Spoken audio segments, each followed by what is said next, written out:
पहला परिवार। आदम और उसकी पत्नी हब्बा के बीच शारीरिक संबंध हुए और हब्बा ने एक बच्चे को जन्म दिया।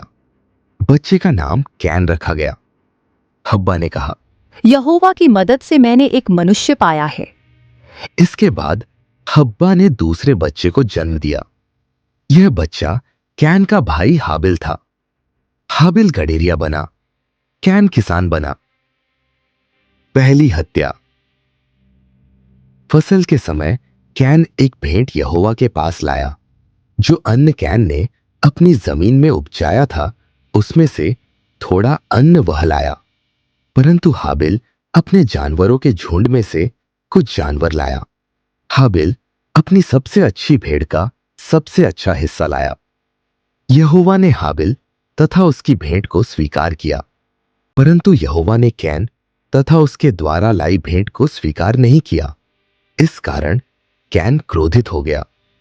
वह बहुत व्याकुल और निराश हो गया।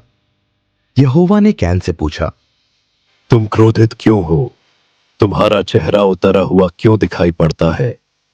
अगर तुम अच्छे काम करोगे तो तुम मेरी दृष्टि में ठीक रहोगे, तब मैं तुम्हें अपनाऊंगा। लेकिन अगर तुम बुरे काम करोगे तो वह पाप तुम्हारे जीवन में रहेगा। तुम्हारे पाप तुम्हें अपने वश में रखना चाहेंगे, लेकिन तुमको अपने पाप को अपने बस में रखना होगा। कैन ने अपने भाई हाबिल से कहा, आओ हम मैदान में चलें। इसलिए कैन और हाबिल मैदान में गए। तब कैन ने अपने भाई पर हमला किया और उसे मार डाला। बाद में यहोवा ने कैन से पूछा, तुम्हारा भाई हाबिल कहां है? कैन ने जवाब दिया, मैं नहीं जानता।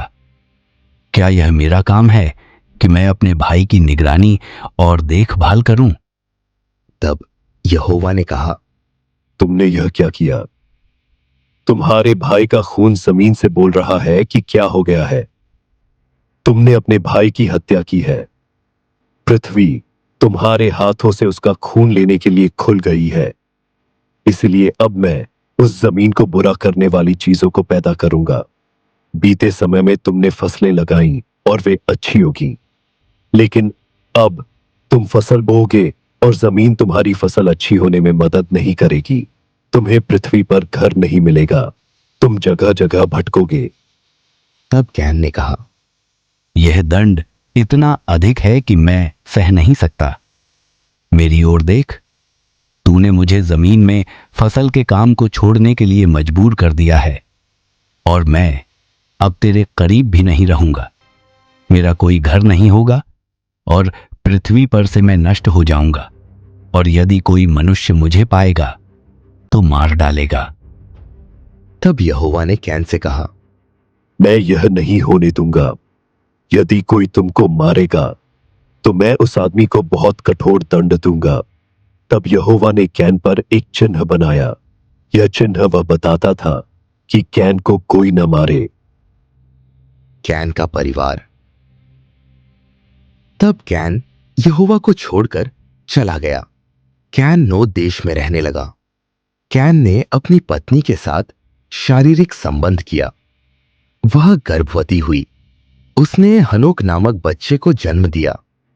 कैन ने एक शहर बसाया और उसका नाम अपने अपने पुत्र के नाम पर हनोक ही रखा। हनोक से ईराद उत्पन्न हुआ। ईराद से महुयाएल उत्पन्न हुआ। महुयाएल से मतुशाएल उत्पन्न हुआ और मतुशाएल से लेमेक उत्पन्न हुआ। लेमेक ने दो स्त्रियों से विवाह किया। एक पत्नी का नाम आदा और दूसरी का नाम सिल्ला था। आदा ने याबाल को जन्म दिया। याबाल उन लोगों का पिता था जो तंबुओं में रहते थे तथा पशुओं का पालन करके जीवन निर्वाह करते थे। आदा का दूसरा पुत्र यूबाल भी था। यूबाल याबाल का भाई था। यूबाल उन लोगों का पिता था जो वीणा और बांसुरी बजाते थे। सिल्ला ने तूबल कैन को जन्म दिया। तूबल कैन उन लोगों का पिता था जो कांसे और लोहे का काम करते थे। तूबल कैन की बहन का नाम नामा था। लिमेक ने अपनी पत्नियों से कहा, आदा और सिल्ला मेरी बात सुनो। लेमेक की पत्नियों, जो बातें मैं कहता हूं सुनो। एक पुरुष ने मुझे चोट पहुंचाई, मैंने उसे मार डाला। एक जवान ने मुझे चोट दी, इसलिए मैंने उसे मार डाला। कैन की हत्या का दंड बहुत भारी था, इसलिए मेरी हत्या का दंड भी उससे बहुत बहुत भारी होगा। आदम और हव्वा को नया पुत्र हुआ।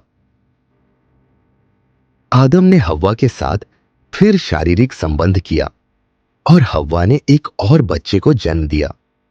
उन्होंने इस बच्चे का नाम शेत रखा। हव्वा ने कहा, यहोवा ने मुझे दूसरा पुत्र दिया है। कैन ने हाबिल को मार डाला, किंतु अब शेत मेरे पास है। शेत का भी एक पुत्र था, इसका नाम एनोश था। उस समय लोग यहोवा पर विश्वास करने लगे।